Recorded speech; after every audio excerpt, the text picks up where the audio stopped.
bate-papo com a gente para destrinchar todos os detalhes e trazer os esclarecimentos é o Rômulo Pinheiro, como você falou, que é colunista nosso da CBN.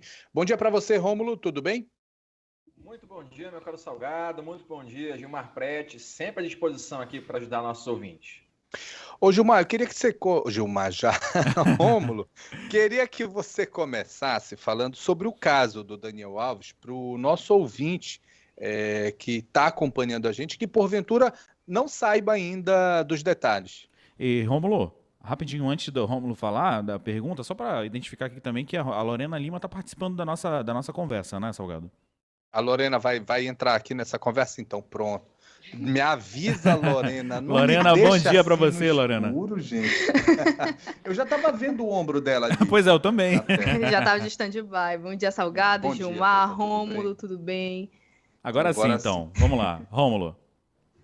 Bom dia, Lorena. Vamos lá, então. Na verdade, esse é um crime que vem apresentando novas provas sempre nas últimas semanas, e a situação atual do jogador é a situação de prisão preventiva. E ela tem lá na Espanha uma situação um pouco diferenciada aqui do Brasil, porque o grande problema do Daniel Alves, que a gente percebe, pelo que narram aí as notícias, é que ele foi acusado de um crime sexual e com uma série de provas que indicam que houve, de fato, uma relação sexual. E nisso ele havia dito que não teria vida. Ele já mudou de versão várias e várias vezes. Isso acaba enfraquecendo a possibilidade dele responder em liberdade esse processo inicialmente. Porque, no caso dele especificamente, ele tem um alto poder aquisitivo. E também a gente sabe que o nosso país aqui não tem acordo de extradição com a Espanha.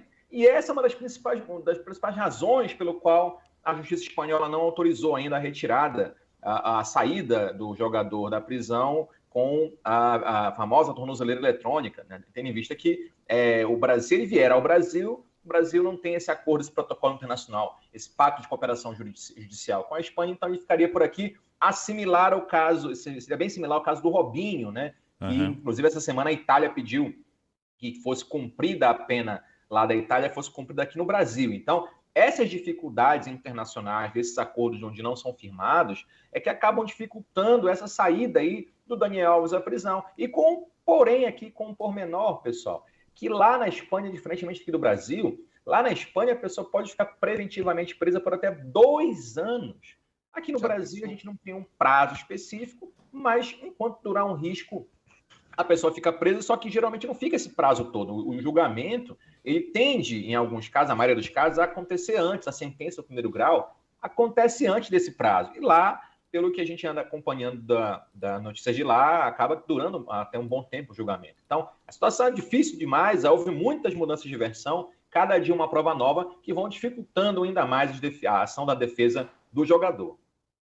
E, Rômulo, tem uma diferença da legislação da Espanha e do Brasil que fica muito clara e também levanta as críticas, porque na Espanha ele foi preso de imediato, diferente do que acontece no Brasil, que os homens que são acusados de crime de estupro contra mulheres, eles não são presos de imediato. Na verdade, eles sofrem todo um processo até chegar o dia da audiência pública, a definir o que vai ser decidido pela justiça. Então, demora muito mais e também exige um número muito maior de provas para que esse suspeito seja de fato acusado como criminoso, como ter estuprado uma mulher de repente. Então, não tem como deixar de fazer esse comparativo de como a Espanha trata esses casos e como o Brasil trata, não é? Claro, inclusive porque, Lorena, lá na Espanha, já como em alguns países europeus, existe todo um protocolo policial de atuação no exato momento em que esses crimes ocorrem. Ou seja, eles já estão preparados, tecnicamente, para ir até o local dos fatos, colher as provas que, nesses casos, são muito, no direito a gente chama, são muito estéreis, ou seja, elas se perdem com muita facilidade. Então, lá há uma preparação para colher essas provas de imediato e, automaticamente, havendo esses indícios de que o crime aconteceu, de imediato oferecer aí um pedido de prisão para que o juiz determine a segregação da pessoa que está sendo acusada. E veja também que, no caso do Daniel Alves, é claro que isso, tanto na Espanha quanto no Brasil, necessitam de provas pelo menos um pouco mais fortes para fazer essa prisão, mas essencialmente nós temos o risco da fuga do jogador, o alto poder aquisitivo que ele tem, inclusive ele mentiu em juízo, dizendo que ganhava 30 mil e na verdade eram 300 mil, algo do tipo. Foi facilmente descoberto o valor que ele ganhava lá na época que ele jogava no Pumas, lá no México. Então, o que leva ele à prisão, basicamente, são as mudanças de versão e o risco que ele tem de não retornar mais à Espanha, caso seja efetivamente solto. E aí, o que a gente tem que destacar é que no Brasil, nessas circunstâncias, ele poderia até ser preso também, mas aqui no Brasil, a gente perde, no processo judicial, às vezes perde uma prova, a possibilidade de recolher uma prova. Esses casos, inclusive, de agressões sexuais, quando há o líquido, o esperma, por exemplo, masculino, até a pessoa ir até um instituto médico legal para fazer a colheita, para comprovar aí no futuro a ligação do agressor é difícil. Então, aqui ainda há muito preconceito. Algumas autoridades públicas ainda tendem a culpabilizar a própria vítima nesses casos. Então, ainda há um longo percurso aqui no Brasil para que nós tenhamos essa eficácia que os europeus já têm aí de algum tempo. Rômulo, a gente vai fazer um intervalo então, Salgado, rapidinho? Pode ser, Salgado e Lorena? A gente vai para o intervalo rapidinho e na volta a gente continua esse bate-papo com o Rômulo Pinheiro, falando do caso do Daniel Alves. São 10h48. Boletim 10h51. Boletim de notícias. Estamos de volta com mais um bloco do Boletim de Notícias, continuando o bate-papo com o nosso colunista da CBN, Rômulo Pinheiro, hoje trazendo informações aí sobre o caso do jogador Daniel Alves. Rômulo, você falou aí sobre o caso, né? Falou das últimas atualizações, da pena também. Queria que você explicasse aqui para os nossos ouvintes também a diferença entre, por exemplo, assédio sexual, importunação sexual, o estupro. Gilmar. Claro que essa tipificação legal é do Brasil, então lá na Espanha nós temos outros tipos de crimes ou parecidos, mas a gente vai trazer essa diferença aqui até porque a gente escuta e lê algumas informações em blogs, por exemplo, que o atleta teria praticado o crime de assédio sexual contra aquela moça, ou então que ele praticou um crime de violação sexual mediante fraude, porque levou ela até o banheiro. Então, basicamente, naquele caso específico, se confirmarem essas informações aí que estão presentes no processo, a gente sempre fala numa questão hipotética em razão da presunção de inocência, que também lá na Espanha é garantida ao acusado. Mas a gente tem que explicar porque não é assédio sexual este caso. O assédio sexual depende, então, de uma autoridade hierárquica, de um contra o outro, ou em desfavor do outro, e isso não havia naquele momento. Aquela moça não era subordinada, não trabalhava para ele. Então, você não pode dizer que houve assédio sexual, como eu já andei lendo por aqui em algumas colunas,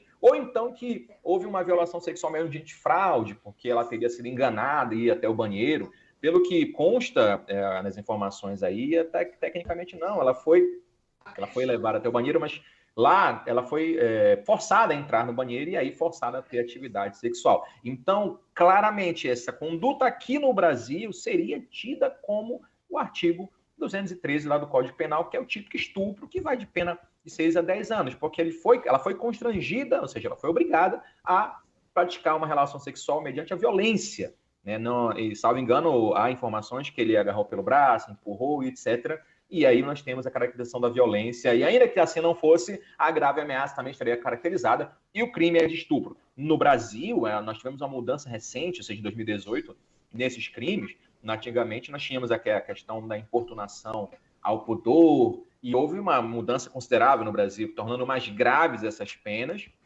aumentando e mudando o tipo penal, inclusive da importunação ao pudor, e nós tivemos, então, aquilo que a gente já comentou em algumas colunas aqui, a alteração do crime, que antigamente era uma contravenção penal, mera contravenção penal. Hoje, a importunação sexual é um crime mais grave, é um crime que já leva aí a possibilidade de prisão, então a gente tem aí uma mudança aqui no Brasil com relação a esses crimes. Lá na Espanha, pelo que consta aqui das nossas pesquisas, a pena é até um pouco maior para crime de estupro. Ainda assim, é uma dificuldade muito grande para o jogador, que aí se vê numa situação em que já houve, tecnicamente, uma comprovação da conjunção carnal, ou seja, da relação sexual dele com a moça, e aí fica muito complicado, porque as imagens também levam a mostrar que ele estava na porta do banheiro e não dentro do banheiro esperando a moça entrar. Pelo contrário, ele estava na porta e levou ela para dentro à força. Isso levou, então,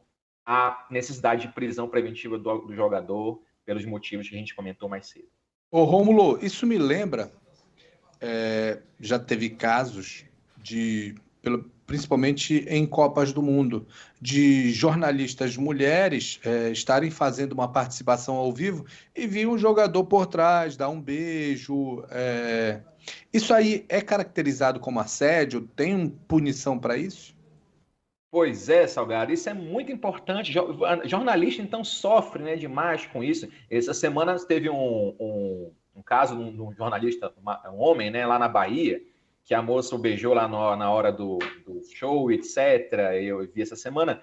No caso desse crime específico, a gente chama da importunação sexual. E a importunação sexual inclui essa mudança que eu havia dito anteriormente, e nessa importunação, basta que se constrange de alguma forma, pelo menos com um beijo, ou com passar de mãos, ou falar algo, né? Então, a ideia aqui que esse ato libidinoso seja praticado sem o consentimento da vítima, né? Aí, assediar mulher em transporte público, aquela questão dos transportes públicos aí, em qualquer lugar tem, né? Que sempre acontece. Ou então, simplesmente, dar um beijo no meio da rua, sem essa devida aprovação. E esse crime, que anteriormente era uma contravenção penal, na verdade, era pouca coisa, a pena passou de 1 a 5 anos de prisão. É importante que as pessoas saibam reconhecer os limites das relações entre pessoas, ou seja, não dá mais para chegar como antes, e a gente via muitos relatos,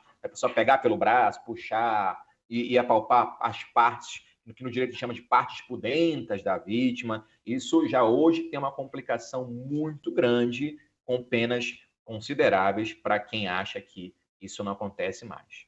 E Rômulo, tem esse entendimento no coletivo de que é só uma brincadeira, não tem nada demais, não é visto como um crime de fato, mas é um crime, é uma invasão ao pudor da mulher, à privacidade da mulher. Por exemplo, em transportes públicos, vocês citaram aí a situação das mulheres jornalistas que foram vítimas desses assédios no ao vivo, que é completamente constrangedor. Eu já passei por situações não de toque, mas quando eu era repórter de rua, homens ficavam gritando para mim, gostosa, essas palavras de baixo calão. É muito difícil lidar com isso, porque a gente que é mulher está exposta lá, trabalhando, e a gente, infelizmente, passa por isso. Só que no entendimento social, aí esse pensamento de que é só uma brincadeira, não tem nada demais, só que, na verdade, é crime. E isso é muito problemático, porque, por exemplo, quando uma mulher diz que não gosta desse tipo de coisa, ela é entendida como chata, que não consegue entender uma brincadeira. Então, há também essa culpabilização da vítima que sofre esse tipo de agressão. Então, esses assédios, esses crimes, eles são minimizados pelo social, apesar de ter essas leis que amparam vítimas de violência, de importunação sexual, por exemplo, não é? E, Rômulo, só para informar, 3 minutinhos, tá, Rômulo? Tá. Lorena, inclusive, isso a gente comenta costumeiramente aqui na coluna, que as pessoas ainda acham que vivem nos anos 80, nos anos 70, e que o mundo está muito chato, que não se pode fazer piada com nada, que não pode cantar mulheres, porque a cabeça de muita gente ainda está naquele passado que não existe mais. Gostando ou não, as pessoas têm que perceber que o mundo de hoje em dia não comporta mais essas atitudes. Porque para mim, que sou homem, cantar uma mulher na rua, falar alguma obscenidade para ela, parece uma coisa natural e normal. Para quem é a vítima, para quem sofre esse tipo de situação, com certeza é extremamente constrangedor. Mulheres precisam de tratamento psicológico extenso depois de sofrer uma agressão dessas, e o legislador não esqueceu dessa conduta e começou a mudança na lei nesses últimos anos, combinando com hoje a importância sexual. Então, é um trabalho de formiguinha que a gente faz aqui, que a rádio tem feito, de ilustrar, ou pelo menos educar as pessoas que o mundo hoje em dia já não comporta mais esses tipos de comportamentos, de gracejos. Antigamente era tido como mero gracejo, que o mundo está chato. Então, essas conversas não são mais adequadas a quem vive no mundo que hoje ainda falta muito para ser o ideal, mas já se tem pelo menos uma previsão de punição mais assintosa para quem comete essas condutas. Perfeito, então, Rômulo Pinheiro, agradecendo sua participação aqui. Esse bate-papo, né, Salgado e Lorena, podia levar aqui horas, né, esse debate sobre esse assunto, sobre o caso também, mas o assunto são como um exemplos. todo. Exato. Verdade. O assunto como um todo. Exemplos ruins, tá? Exatamente, infelizmente. Rômulo, agradecendo sua participação aqui, viu? Um bom dia para você. Obrigado mais uma vez pela atenção aqui na Rádio CBN. Hoje vou lá pro estádio. Vai lá, né? Não me mandaram a camisa. Aí agora eu vi andando atrás do Rômulo. Neto me devendo a camisa ainda, mas eu vou lá representar o trem. Vou ver se não ia dar tempo de chegar, mano. Não ia mesmo. Né? Só se ele fosse buscar aí. Passa do Vasco e vai ter um novo jogo, entendeu? Aí tu manda mesmo assim que vai dar tempo. O importante é ganhar do Vasco, né, Rômulo? Pronto, a gente vai lá torcer pro trem hoje, eu e meu ajudante aqui. A gente tava vendo aí o ajudante passando. Eu vi passar aí, de amarelo. Meu ajudante tá aqui, vai lá para ver o jogo do trem hoje. Beleza, pronto, então, Rômulo. Um abraço para você, obrigado pela participação. Lorena, bom dia para você também, obrigado pelo bate-papo aqui com a gente. Salgado, bora para as notícias do Repórter CBN? Bora, a gente volta já já.